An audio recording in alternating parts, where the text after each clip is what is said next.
big dream? What was the dream at that age? When I was 7 or 8 years old, I wrote down all my goals. I know, at that age, like, well, I need to play for England. I need to be England captain. I just needed to You were writing these goals down. I needed to do everything.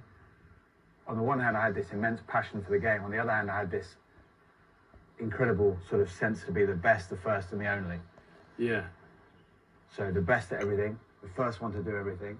Were you though at that age? Because sometimes sort of great sportsmen are like never the best when they're, you know, growing up, and that sort of gives them the fight. I mean, when you were 7, were you like fly half in your team, or? Yeah, every game I had to be the best. I put so much into every game. Were you small though? Were you? Yeah, I was small. Yeah. So was that tough then? No, it was part of the kind of almost like the best and the first thing was being like, I'm even better because I'm small and I can do it. No, my brother was bigger, and we had a much different temperament, you know, kind of a bit more relaxed, much funnier than me. It wasn't difficult.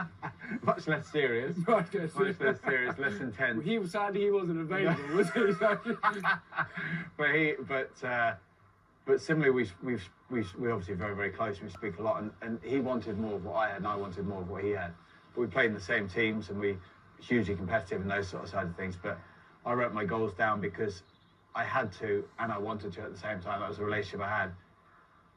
I put so much into every game. Tackle, play when you're injured, play 3 games a week, go and train for 6 hours. It went from I want to do this to I need to do it.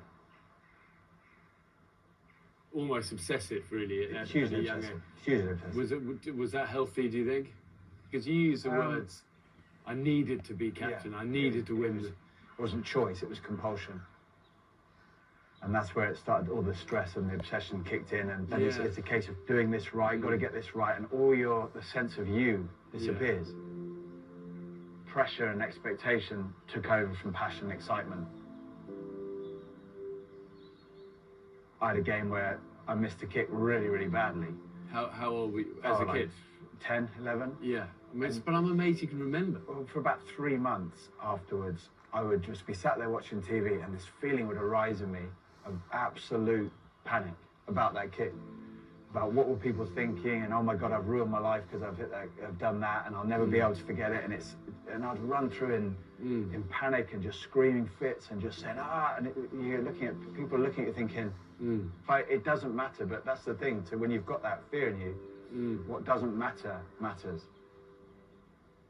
We got beaten by Australia when I was playing for England in one of my first full games. We got beaten 76-0 on a tour. So that was your first season playing for England? Yeah, it was my first full game. And I phoned my dad in tears for probably 3 or 4 nights non-stop. Just trying to help me at least get to a point of where I could actually go to sleep at night.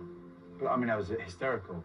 Just about humiliation, no chance. Did you get told just relax the whole time? All the time, yeah. And you just couldn't hear it? Just the fear, the need to succeed was way greater than that. Yeah. But then all the thinking I did, and all the trying to solve the fear, never touched it. The fear just got bigger. Every match, what if this happens, what if that happens, what if this happens, what if I'm the guy that misses a kick at the end, what if this, what if that?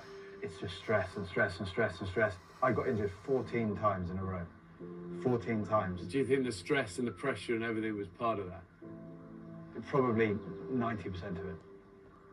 Just because the body was almost just like, I'm so doing so much just trying to worry about potential predators and threats that we're no longer strengthening, no longer healing, and all the training on top of that, probably about 6-7 hours a day on top, and no sleeping.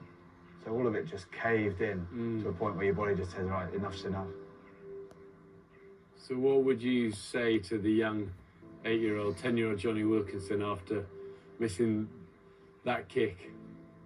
I would say, okay, well, tell me, young Jonny Wilkinson, tell me when you're at your absolute best, and there's a handful of moments where you just want to bottle it and say, that's me at my best, tell me how you feel. Yeah. And no one ever says, I'm tense, I'm stressed, I'm fearful, I'm anxious. What they say is, I feel effortless.